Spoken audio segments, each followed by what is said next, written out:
Hey, good evening, everyone, and welcome back to our Blue Zone series presented by Baptist Health for Her. We'll be continuing our conversation tonight and each Thursday or Tuesday and Thursday of this month in May to discuss the Blue Zone's Power 9, which are, if you haven't tuned in with us already, are the 9 health habits that experts from Blue Zones have found to improve longevity, which is super interesting. So as you know, last week we talked about moving naturally, and this week we're going to talk about purpose. Before we get into it, though, I just want to remind everyone that this series will be leading up to our virtual Siskiyou Kleppinger Endowed annual lecture, which is on June 3rd at 6 p.m. So the registration link is up above me, so please be sure to register, and it is for free, which is awesome. And we'll be talking about Blue Zones, more specifically about food is medicine, which I think is really interesting. So anyway, like I said, tonight we'll be discussing purpose, and I have the wonderful Lisa Bradford with me. So Lisa, I'm so happy to be with you again tonight. How's everything going? Great. I love the Blue Zones. I love this subject.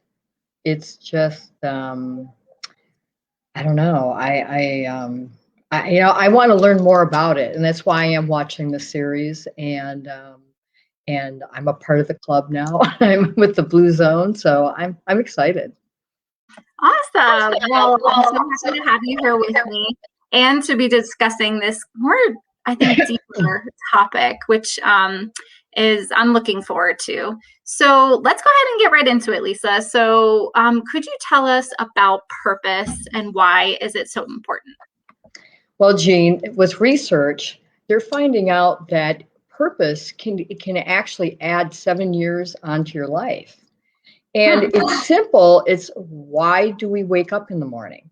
Yeah. And, research, they're looking at longevity, purpose. It even helps you keep a clearer mind when you get older too. And it can be really simple. Everybody's purpose obviously is different, but it can be as simple as being fulfilled watching your kids play, your grandchildren grow up, being fulfilled at your job, trying a new activity or a hobby that you love to do. So it's pretty cool. It's very individual, and it changes too. Yeah. So. Which I know we'll go into a little bit more. Right. Yeah. So, I mean, I feel like that's a great, just explanation, but is there any more that you could elaborate on to like define a purpose? Well, yes. First of all, it's about gifts and talents. Okay. So if you use your talents, your passions, and you cultivate that and do what you love to do, it's like falling into something. You fall into your calling or your purpose. Yeah. And I did some research over the weekend, and believe it or not, there's even a formula that I found, which is pretty interesting. Now it's G plus P plus E equals C. I know. So G is for gifts. Mm-hmm. So do what you love to do, right? And then P is your passion. What do you care about in life? E is your environment. So doing what you love in the place you want to be in, and you put it all together, and it's your calling or your purpose. So I even tried doing this weekend. It's not easy. No. It was funny. I had categories. And so I had a G, a P, and I'm trying to get it all squared. And I had a hard time. And it's not easy. It's nothing that you can just write down real quick and just figure it out. It takes reflection. You have to know what makes you happy. And so it's yeah. Huh. So, I know. That's really, really powerful. I know we talked about this on Friday and you told me that formula and I was like, okay. And you asked me too, you're like, do you have purpose? And I was like, yeah, I do. And then I actually thought about it and I was like, oh, what is it? I don't know. I'm questioned it a little bit. And I did the same thing as I tried to go through that formula, which actually I think will be helpful for our viewers. I'll go ahead and put it in the comments so everyone Right. has it for themselves. But it's not easy. It really isn't at all. It's not. And like I said, I on Saturday when I was preparing, I was looking over some notes and I'm going, all right, I'm going to do this. And yeah, it's going to be something I'm going to go back to. Yeah, I think so for me too. Definitely, because I also, thought about it. I was like, my purpose is what I am, right? Like I'm a mom or, what my job title is, whatever. But it's more than that, right? Would you say? It is. It's about what makes you truly happy. Hmm. And life is crazy. So you have to really take the time to understand yourself. And it's almost like a deep dive. Yeah. And taking the time to figure that out. So yeah, what makes you happy and what you want to contribute to the world. Hmm. It's very cool. I love this. Yeah. This is really such a awesome topic, and there's just so much more research that you could do about it. I know that Blue Zones has their own information about it, so definitely, I think it's in the links that we have up above, is to visit there if you're interested in a little bit more. But I also had a question too regarding purpose. Is Does it change over time? I believe so. Okay. I feel like the exposures that you have with people, Hmm. with experiences, and it's a journey. I feel like you could have like maybe watching your kids grow up, but Hmm. then all of a sudden, right? It's like you're going to develop other interests too. I mean, of course, you're going to want to see what they're up to, but maybe you started volunteering, somewhere, and all of a sudden you it's such a great community that you're involved with, and so I believe that it's evolving. I think it's a journey, um, and I know that's what they were looking at with longevity. Hmm. With a study, Dr. Butler did one. He followed a group for 11 years, and he took 63-year-old to 98-year-olds, Okay. and he wanted to see the correlation between longevity and purpose. And he saw that people that had purpose lived longer, and they also lived a better life. So it's interesting. I know. It's so cool. I just love this stuff. Yeah, that is interesting. Was there, could you tell us a little bit more about the article? Just like how did they figure out, who defined for their purpose versus maybe others who didn't? I didn't see all that. I did notice that the individuals that had purpose in their life, they they understood themselves, Hmm. and they, with their joy and their happiness, and it went into the right outlook. So Ah, they so it just like led into the right outlook. And these people, what I did read is that they were the ones that were very active in the community. They gave back. They participated in a lot of activities, and so yeah. hmm. Wow. Really very, very interesting. And I still can't believe that number of 7 years. That's a lot. Yeah, it is. It It's is. really a lot. And 7 years is a nice number, but it's also how you're living your life during those 7 years. Yeah, very true. Right? Right? It's quality and quantity, right? Hmm.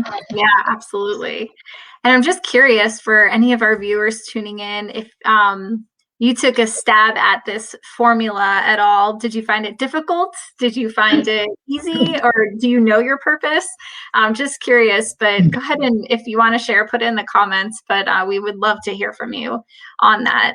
Um, Another question too is, speaking of like defining your purpose not being easy, what kind of tips would you give to those who are having trouble defining that for themselves?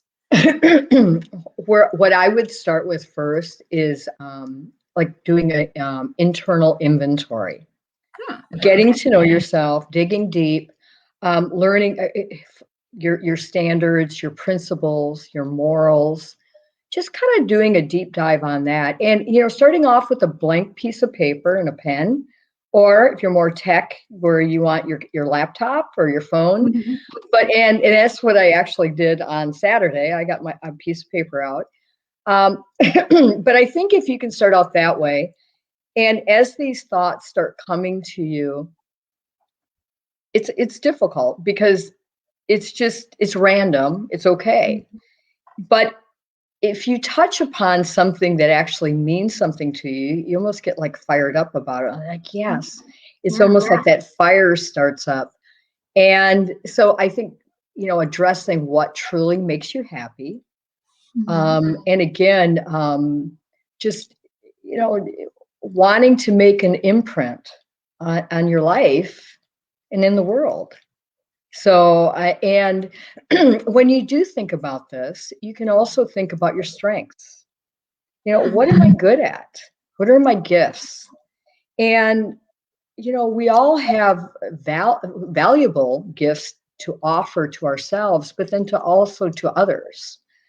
And so that's something to think about. Another thing is thinking about what's in your heart and what don't you like to do.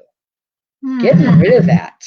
If you hate doing something, but you just keep on doing it because it's just a part of your routine, maybe re-examine that and, maybe get more creative and figure out, where am I going wrong here? Or how can I change this up? And then also just trying to do something new. That'll change up things too. And, maybe you've always wanted to play the piano or learn a foreign language. It's good strength for your brain. So, and it will give you new ideas again, where you're challenging yourself, and then you meet other people, and it's just a cool process. So, Yeah. Those are some great tips, and I think I'll use that, for myself. I know one thing, I think that I'm good at is trying new things, and it definitely always opens up my eyes, or even going to a new place, just exploring something different, kind of always opens up your eyes just a little bit to new stuff. So I love that. So yeah, that's great. And and so, I noticed too that on the Blue Zone, they do mhm. have a workshop. So if Oh, you're stumbling and you just, oh my God, this is just too much, believe it or not, they do offer purpose workshops. So you can go to www.bluezoneproject.com and mhm. go ahead and look that up and see what they're offering. Yeah, no, that's really interesting, and I'm curious. I'm probably going to go check that out. Like, what is a purpose workshop, and I how do know. you go through that? Well, if I ever experience it for myself, I'll be sure to share, the wealth of knowledge. But yeah, I think that that's a great idea, Lisa, is to just see, what that's all about. Um, so so once we have this purpose defined, maybe Mhm. we utilize those tips, to actually define that for us. But what are some ways that can help us stay focused on living more purposefully, right? Because it's not just about that definition, but it's also about following through with it, right? Exactly. That's a good point. It is. It's once you come up with your purpose, then it's put it into action. And I like, just for instance, let's say you love animals. Then I would say, then just start putting your feelers out. Go to the Humane Society. Mhm. Get active in the community. I'm sure there's clubs or whatever you can get involved with, letting your colleagues know, your family know that you're interested in this, and also having a person like a partner or a sounding board. Hmm. That it's always good to have somebody to bounce thoughts off of, and so that's something else that maybe that will help you to follow through with your purpose, right? Yeah. I know Like, for myself, talking through things is always you're kind of like, oh, yeah, it's, as you talk through it, it's a little bit different than keeping it all in there in your mind. kind of like an accountability partner, Yeah, just somebody that's going to keep you on track. And yeah. that's awesome. And I know you did mention there was some other information that you had on some 5 tips of living purposefully. Could you go over those with us? Yeah, I was also reading with Dr. Deepak Chopra. I Hmm. mean, yes, the best-selling author, and he is definitely has a lot of good information on purpose and happiness. And what he says is purpose. If you develop or start working on purpose, it is a journey, and it can lead to happiness. That's what he said. And so there are some avenues, and he said that for one, he goes paths. What did he say? Successful paths.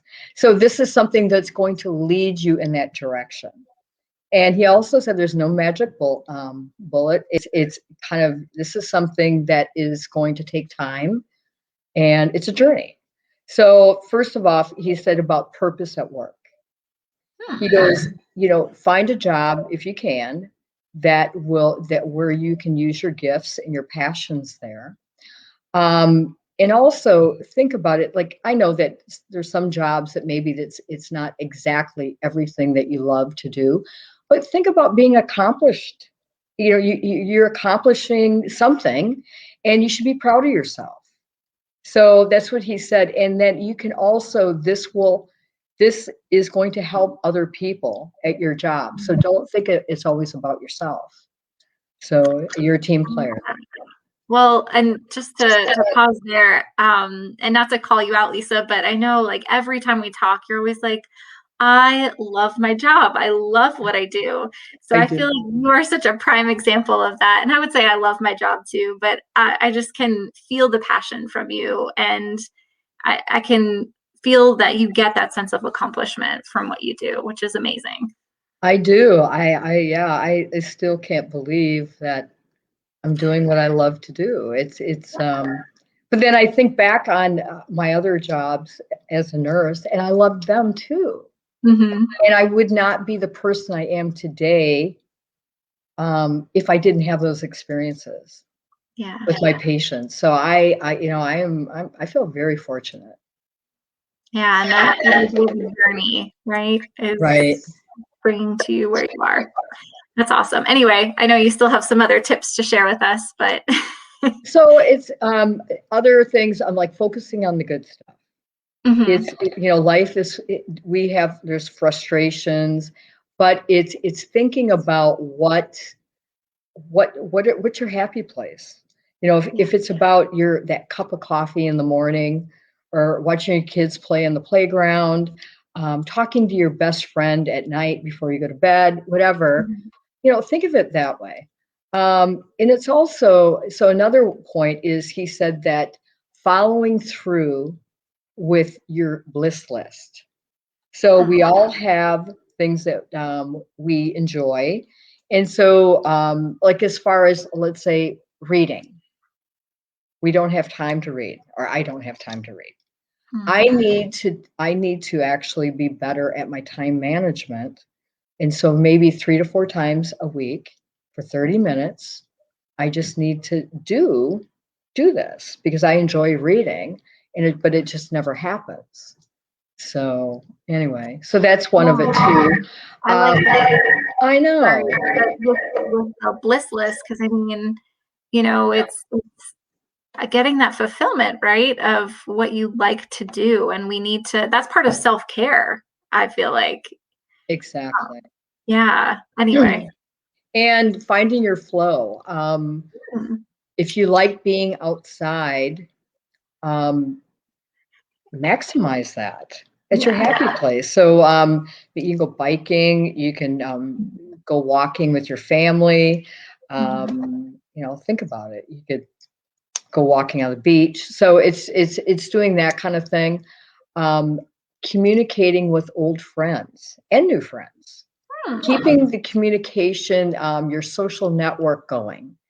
He was saying that the happiest people are the ones that are socially connected.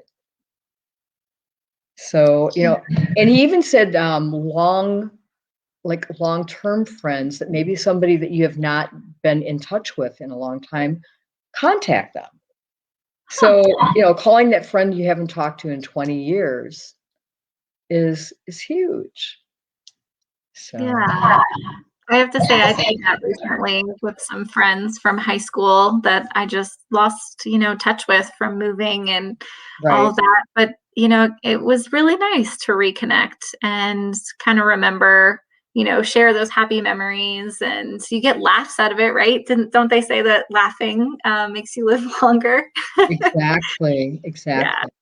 But so yes, and I thought it was interesting that he said that with passion, or with purpose, Mm-hmm. that it will lead to happiness. Hmm. So I thought that was kind of an interesting concept, that it will cultivate and it will move in that direction if having purpose. Yeah. And I mean, I don't know about everyone else, but to me, that's the ultimate goal, right? Is Right.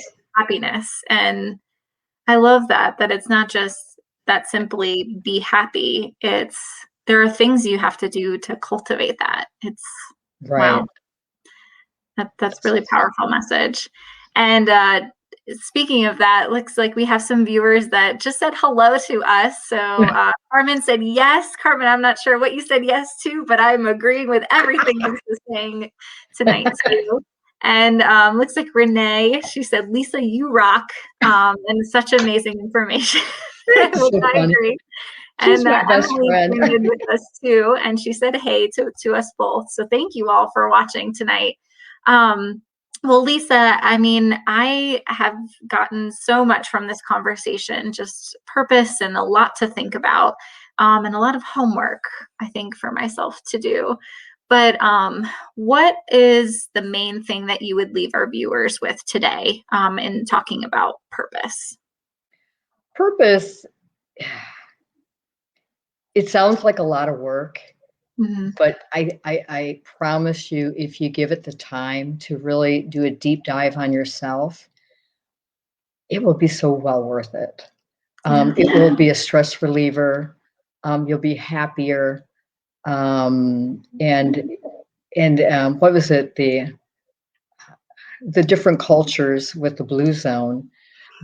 This is a part of the Power Nine. Mm-hmm. I mean, this is one of the powers. So that's how important purpose is.